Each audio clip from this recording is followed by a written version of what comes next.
ओम नमः शिवाय। श्री शिवाय नमस्तुभ्यम। जय श्री महाकाल। जी हाँ भक्तों, क्या आपका भी जो बच्चा है उसका मन जो है ना वो पढ़ाई लिखाई में बिल्कुल भी नहीं लगता।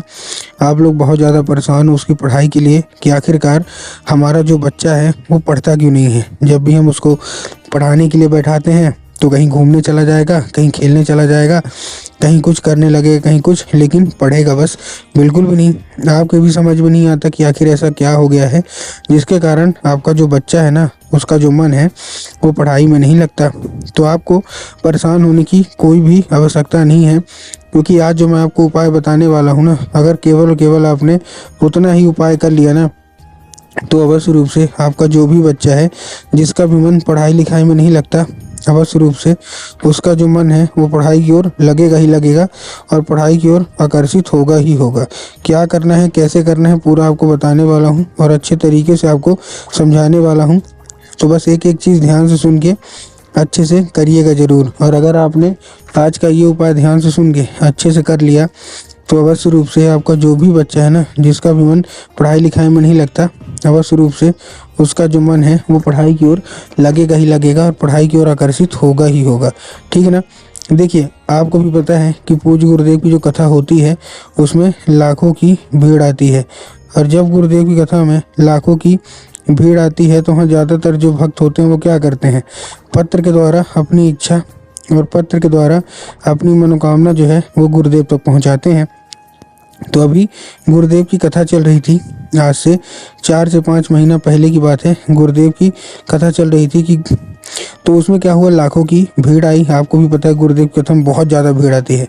तो गुरुदेव की कथा में लाखों की भीड़ आई, और जब गुरुदेव की कथा में लाखों की भीड़ आई तो वहाँ ज़्यादातर जो भक्त थे ना उन्होंने क्या किया, पत्र के द्वारा अपनी इच्छा और अपनी मनोकामना जो थी वो गुरुदेव तक पहुँचा दी। अब जब गुरुदेव के पास पत्र पहुँचा और गुरुदेव ने पत्र पढ़ा तो वहाँ गुरुदेव ने देखा कि ज़्यादातर जो भक्त हैं उनकी क्या है, केवल और केवल एक ही इच्छा और एक ही मनोकामना है, क्या कि गुरुदेव हमारा जो मतलब बच्चा है ना उसका जो मन है वो पढ़ाई लिखाई में बिल्कुल भी नहीं लगता। हम लोग बहुत ज़्यादा परेशान हैं उसकी पढ़ाई के लिए कि आखिरकार हमारा जो बच्चा है वो पढ़ता क्यों नहीं है।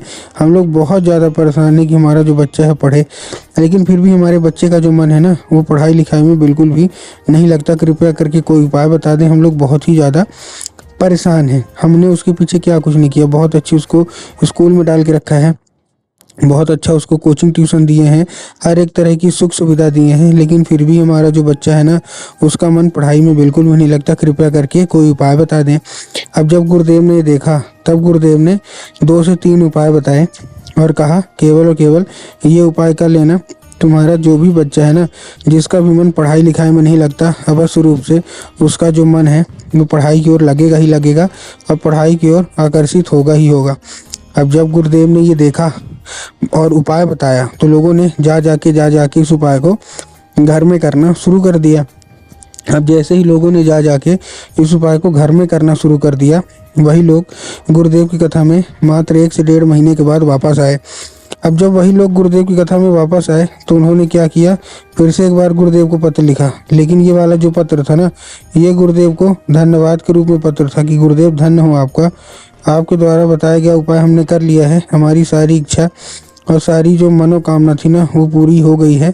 हमारा जो बच्चा था जिसका मन पढ़ाई लिखाई में बिल्कुल भी नहीं लगता था, अब वो कुछ बिना कुछ बोले बिना कुछ कहे केवल केवल पढ़ाई ही करता है। आपका कोटि कोटि धन्यवाद।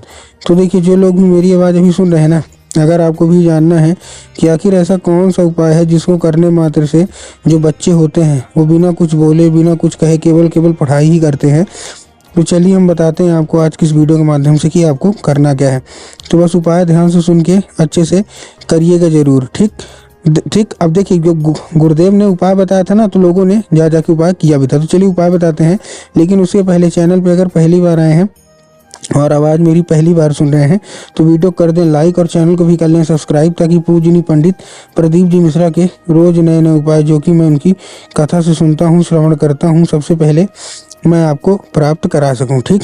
तो देखिए, जो हमारा सबसे पहला उपाय है ना, इस उपाय में आपको करना क्या है। जो हमारा सबसे पहला उपाय है, इस उपाय में सबसे पहले जो आपको लेना है वो लेना है 3 काली तिल और 1 धतूरा। क्या लेना है, 3 काली तिल लेना है और 1 धतूरा लेना है। अब देखिए काली तिल और काली मिर्च में ना बहुत सारे लोग कंफ्यूज होते हैं कि काली तिल क्या है, काली मिर्च क्या है, हमको थोड़ा साफ साफ बताओ। तब गुरुदेव ने साफ साफ बताया कि आपको क्या लेना है, आपको लेना है केवल और केवल काली तिल। काली तिल आपने लिया। अब काली तिल लेने के साथ साथ आपको और क्या चाहिए, काली तिल लेने के साथ साथ आपको एक धतूरा लेना है। धतूरा ले लिए। अब धतूरा लेने के बाद आपको और क्या करना है, जैसे आपने धतूरा लिया, धतूरा लेने के बाद आपको चुपचाप अपने बच्चे के हाथ में देके उसको भेज दीजिए कहाँ, सीधा सीधा शिव मंदिर। अब जैसे ही आप अपने बच्चे को शिव मंदिर भेजेंगे, शिव मंदिर भेजने के बाद आपको केवल केवल एक काम करना है, उसको जैसे ही भेजेंगे उसको बोलेगा कि दक्षिण दिशा में खड़ा हो जाए और उत्तर की ओर अपना चेहरा कर ले। अब देखिए दक्षिण और उत्तर में ना बहुत सारे लोग कंफ्यूज होते हैं कि दक्षिण क्या है, उत्तर क्या है, हमको थोड़ा साफ साफ बताओ। तब गुरुदेव ने साफ साफ बताया कि आप जिस भी शिव मंदिर जा रहे हैं ना, उस शिव मंदिर में जिधर साइड जलाधारी हो, आपको अपना चेहरा उधर साइड करके खड़े हो जाना है। ठीक, खड़े हो गए। अब खड़े होने के बाद आपको क्या करना है, एक नाम लेके, कौन सा, महादेव का बहुत ही सुंदर सा नाम है श्रम्भेश्वर महादेव। तो आपको करना क्या है, आपको केवल और केवल श्रम्भेश्वर महादेव का नाम लेके और उन्हीं का स्मरण करके आपको अर्पित कर देना है बस। पूज्य गुरुदेव कहते हैं कि अगर आपने श्रम्भेश्वर महादेव का ये उपाय कर लिया ना, अवश्य रूप से इच्छा मनोकामना पूरी होगी ही होगी। ठीक, ये था पहला उपाय। अब हम चलते हैं अपने दूसरे उपाय की ओर। अब जो हमारा दूसरा उपाय है वो भी बहुत खास है। इस उपाय में जितनी भी माताएं हैं, अपने बच्चों के लिए ये उपाय करना है। अब अपने बच्चों के लिए ये उपाय करेंगे कैसे, देखिए हम आपको बताते हैं। इस उपाय में आपको सिंपल सा करना क्या है, केवल और केवल आपको जो लेना है वो क्या लेना है, आपको एक लाल फूल लेना है। ठीक, लाल फूल आपने ले लिया। अब लाल फूल आपने लिया, फिर उसके बाद आपको देखिए करना क्या है, आपके घर में माता सरस्वती की फोटो या मूर्ति होना अति अनिवार्य है। अगर आपके घर में माता सरस्वती को फोटो या मूर्ति है तब तो ठीक है, लेकिन अगर आपके घर में माता सरस्वती की फोटो या मूर्ति नहीं है तो आपको बाजार जाना है, माता सरस्वती की फोटो लाना और अपने घर में स्थान देना है। अब आपको क्या करना है, शाम के वक्त जब आपके घर में पूजा पाठ होती है तो आपको शाम के वक्त में वो उठाना है, मतलब लाल फूल माता सरस्वती को अर्पित करिए और माता से उसको औषधि के रूप में मांगिए कि माता कृपया करके हमको इसको औषधि के रूप में प्रदान करिए। अब क्या होगा, अब ये औषधि का रूप ले लेगा। औषधि का रूप लेने के साथ साथ आपको करना क्या है, जैसे औषधि का रूप लेगा, औषधि का रूप लेने के बाद आपको करना क्या है, उसी रात जब आपका बच्चा अच्छे तरीके से खाना पीना खा के सो जाए तो आपको लाल फूल उठाना है और अपने बच्चे के माथे पे 2 से 3 बार आपको फेर देना है। पूज्य गुरुदेव कहते हैं कि अगर आपने ऐसा कर लिया ना तो आप खुद ही देखेंगे कि आपका जो बच्चा है ना, उसका जो मन है वो पढ़ाई की ओर आकर्षित होगा ही होगा। क्यों, क्योंकि उसका जो बच्चे का मन है ना वो पूर्णतः पढ़ाई की ओर आकर्षित होगा, क्योंकि उसके दिमाग में स्वयं माता सरस्वती प्रवेश कर जाएंगी और वो कभी भी इधर उधर नहीं भटकेगा, केवल केवल पढ़ाई की ही बातें करेगा और दिन भर केवल केवल पढ़ाई ही करेगा। तो उम्मीद करता हूँ कि आज का उपाय आपको समझ में आया होगा। उपाय अच्छा लगा हो तो कमेंट बॉक्स में हर हर महादेव अवश्य रूप से लिख दें।